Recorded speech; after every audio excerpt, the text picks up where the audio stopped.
আমাদের জুলাই সনদ, জুলাই ঘোষণাপত্র সরকার এখন দিতেছে না। এই সরকার যে আমাদের নিয়ে শুরু করছে, আমরা পরবর্তী সরকার থেকে আমরা আমাদের দাবিগুলো কিভাবে আমরা করব? যারা আমার বাইরে রক্তের উপর পাড়া দিয়ে যারা আজকে চেয়ারে বসছে, তারাই আমাদের চিনে না। তারা আদৌ কি তাদের মনে আছে যে শহীদ মানে কাদের রক্তের বিনিময়ে এই আমরা নতুন স্বাধীনতা পাইছি, এই আনন্দ উল্লাস কাদের তাদের কি খবর কি, তাদের পরিবার কেমন আছে, কি করছে, আদৌ কি বাইসা আছে? না হলে আপনি বলেন একজন শহীদের মেয়েকে দর্শন করা হয়, তার বিচার আদৌ কি হয়েছে? একজন শহীদের মেয়েকে দর্শন করা হয়েছে, মেয়েটা আত্মহত্যা করে, মানে এনসিপির পক্ষ থেকে কোনোদিন দেখলাম না তারা বিভিন্ন জেলার প্রোগ্রামে যায়, কোনোদিন দেখলাম না তারা শহীদদের নিয়ে কথা বলে, কোনোদিনও দেখি নাই যে তারা শহীদদের নিয়ে কথা বলছে।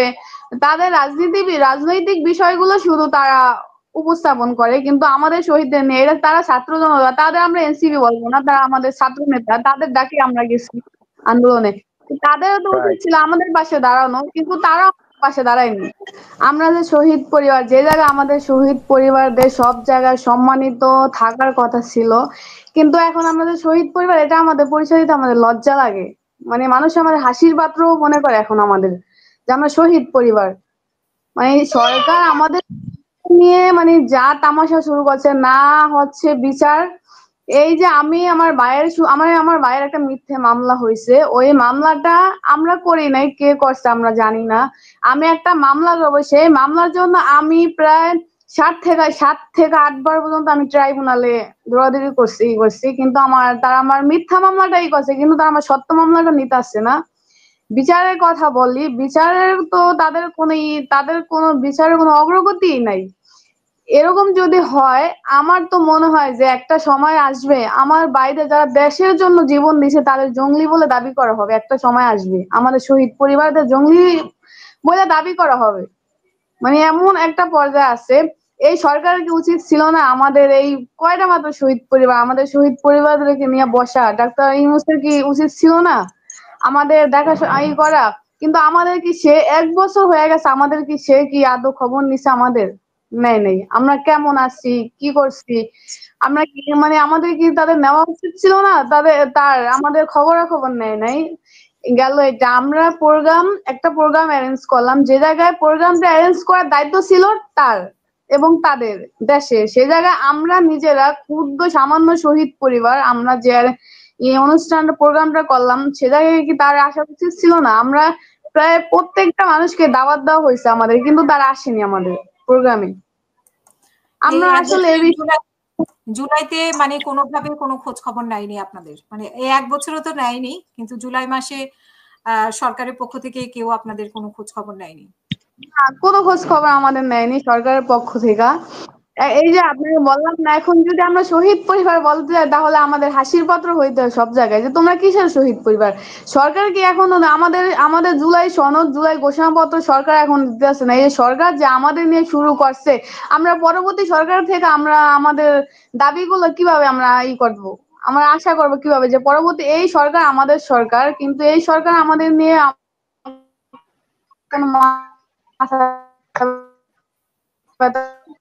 নাই তার, কিন্তু পরবর্তী সরকার করব। এখন আমরা তো এরকম বাংলাদেশ চাই না। আমার ভাইয়ের সাথেও আমি আন্দোলনে ছিলাম শুরু থেকেই। আমার ছোট্ট ভাই ছিল 16 বছর বয়স, ও 5 তারিখে পুলিশের গুলিতে, ছোট আমরা প্রায় আপনার শুধু ছাত্ররাই যায় না, সবাই গেছে। আমিও ছিলাম আমার ভাইয়ের সাথে আন্দোলনে সমানভাবে জড়িত।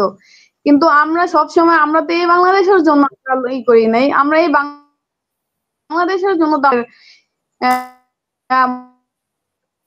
যথাযথ মূল্যায়ন করা হবে, আমাদের কোনো দ্বিধা থাকবে না, করবে না। সে জায়গায় আমরা আজকে শহীদ পরিবার মানে কতটা অবহেলিত, কতটা মানে অসম্মানিত, আমরা সব জায়গায় আমাদের ওকে অসম্মানিত হইতে হয়। মানে কি আশা করেছিলেন, কি মানে কি আপনি নিজেও তো বলছেন যে আপনি আপনার ভাইয়ের সাথে ছিলেন, ও কিভাবে মানে মারা গেছে, মানে কিভাবে ওরে হত্যা করা হয়েছে সেটা একটু বলতেন, এবং আপনাদের কি স্বপ্ন ছিল সেই স্বপ্নটা আপনাদের পূরণ হয়নি সেরকম, বা আপনারা যাদের ডাকে গিয়েছিলেন, যাদের তারাও ঠিক মতো আপনাদের খোঁজ খবর নিচ্ছে না, সেই ব্যাপারে আপনার কি বলার আছে? আমি ঢাকা নার্সিং কলেজে পড়াশোনা করতাম কেরানীগঞ্জ। আমার ভাই মাদ্রাসার ছাত্র ছিল, সেও আন্দোলনে ছিল আমার সাথে, আমরা একই সাথে আন্দোলনে ছিলাম। তো আমার ভাই 5ই আগস্ট প্রায় আনুমানিক রাত 8টার সময় গুলি খায় পুলিশের।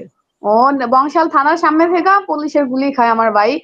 তাই আমরা পরের দিন আমার ভাইয়ের খোঁজ নিয়ে আমরা মিরপুর হসপিটাল থেকে আমার ভাইয়ের লাশ আমরা উদ্ধার করি। সে জায়গায় আমাদেরকে লাশ দেওয়া হবে না, আমার ভাইদের আমাদেরকে আটক করা হয়েছিল, আমাদের লাশ দেওয়া হবে না। তাই সেক্ষেত্রে আমরা খুব কষ্ট করে আমার ভাইয়ের লাশ আমার বাড়িতে নিয়ে আসি। তো আমরা সরকারের কাছে চাইছিলাম, আমরা তো আন্দোলন শুধুমাত্র কোটার জন্য করছি, তাই এটা আমরা তো প্রথম ছাত্র আন্দোলন ছিল, তারপর তো এটা সর্বস্তরের মানুষ আমাদের সাথে যে অন্যায়গুলো হচ্ছে সেটা দেখে সর্বস্তরের মানুষ কিন্তু আমাদের সাথে একজোট হয়েছে। তো আমরা চাইছিলাম এই সরকার আজকে দেখেন, যারা আমার বাইরে রক্তের উপর পাড়া দিয়ে যারা আজকে চেয়ারে বসছে তারাই আমাদের চিনে না। তারা আদৌ কি তাদের মনে আছে যে শহীদ মানে কাদের রক্তের বিনিময়ে এই আমরা নতুন স্বাধীনতা পাইছি, এই আনন্দ উল্লাস কাদের তাদের কি খবর, কি তাদের পরিবার কেমন আছে, কি করছে, আদৌ কি বাইসা আছে? না হলে আপনি বলেন একজন শহীদের মেয়েকে দর্শন করা হয়, তার বিচার আদৌ কি হয়েছে? একজন শহীদের মেয়েকে দর্শন করা হয়েছে, মেয়েটা আত্মহত্যা করে, মানে বাবাকে তার শহীদের ওয়াইফের কি অবস্থা আপনি সেটা একটু করেন। আদৌ কি খবর নিচ্ছে সরকার? ডক্টর ইউনূসের কি যাওয়া উচিত ছিল না সেই বাসায় তার খবর নিতে? একজন শহীদের এরকম হয়, একজন শহীদের সন্তানকে এতিমখানা দিয়ে দেওয়া হয়, কারণ তারা লালন পালন সে শহীদ হয়েছে, তার হাজবেন্ড লালন পালন করার মতো তার কোনো অ্যাবিলিটি ছিল না, এই কারণে তাকে এতিমখানা দেওয়া হয়। একজন শহীদের স্ত্রী ভিক্ষাও করে রাস্তায় পেট চালানোর জন্য শুধু। এগুলা কি সরকার কি দেখে না? সরকারের কি দায়িত্ব ছিল না আমাদের দেখার মতো দেখার? তো সরকার আমাদের জন্য কি করলো? না, অন্যদিকে তো আমরা দেখতে পাচ্ছি যে সমন্বয়করা কোটি কোটি টাকার মালিক হয়ে গেছে, চাঁদাবাজি করছে, এই মানে এটাকে বিক্রি করে, গণ অভ্যুত্থানকে বিক্রি করে। আর আপনি মানে আপনারা হ্যাঁ অবশ্যই। আর শহীদ পরিবাররা না খেয়ে আমরা শহীদ পরিবাররা না খেয়ে মরছি, কিন্তু তারা তাদেরটা ঠিকই। এরকম তো ছিল না এনসিপি কি আমাদের, হ্যাঁ আমাদের মূলতই ছিল, আমরা যাদের ডাকে সাড়া দিলাম তারা নিজেরাই দল গঠন করলো। তারা কোনোদিন এনসিপির পক্ষ থেকে কোনোদিন দেখলাম না তারা বিভিন্ন জেলার প্রোগ্রামে যায়, কোনোদিন দেখলাম না তারা শহীদদের নিয়ে কথা বলে, কোনোদিনও দেখি নাই যে তারা শহীদদের নিয়ে কথা বলছে। তাদের রাজনৈতিক বিষয়গুলো শুধু তারা উপস্থাপন করে, কিন্তু আমাদের শহীদদের নিয়ে, এটা তারা ছাত্র জনতা, তাদের আমরা এনসিপি বলবো না, তারা আমাদের ছাত্র নেতা, তাদের ডাকে আমরা গেছি আন্দোলনে। তাদেরও তো উচিত ছিল আমাদের পাশে দাঁড়ানো, কিন্তু তারা পাশে দাঁড়ায়নি। এছাড়া আমরা বিএনপির পক্ষ থেকে বা হচ্ছে যে আমাদের পক্ষ থেকে ঈদ উপহার বা সাময়িক কিন্তু এনসিপির পক্ষ থেকে আমরা এই পর্যন্ত একটা মানে দেখতে আসারও তাদের সময় হয়নি আমাদেরকে। হ্যাঁ হ্যাঁ আমরা আমাদের জামাতে ইসলাম বিএনপি যথাযথ আমাদের সম্মান যতটুকু তাদের করা, তারা তো ক্ষমতা নেই, তারা তাদের ডাকে তো আমরা যাই নাই আন্দোলনে, যতটুকু তাদের করার তারা করছে, কিন্তু যাদের করার সর্বোচ্চ যাদের করার ছিল তারা আমাদের করেনি, বা তাদের নিয়ে আমরা এনসিপি কে দেখিনি তাদের তারা একটা প্রোগ্রামে আমাদের ডাকতে বা আমাদের নিয়ে একটা তারা প্রোগ্রাম করতে, শুধু তাদের চেয়ার নিয়ে তারা এখন আমরা পরবর্তী সরকার থেকে আমরা কি আশা করব? পরবর্তী সরকার আমাদের কি দেখবে, আমাদের দাবিগুলো মানবে? আমাদের এই সরকার, আমাদের সরকার ডক্টর ইউনূস সরকার, আমাদের সরকার, সেই ডক্টর ইউনূস আমাদের খোঁজ খবর নিচ্ছে না, তাহলে পরবর্তী সরকার আমাদের কি খোঁজ খবর নেবে? তাদের থেকে আমরা কি আশা করতে পারি?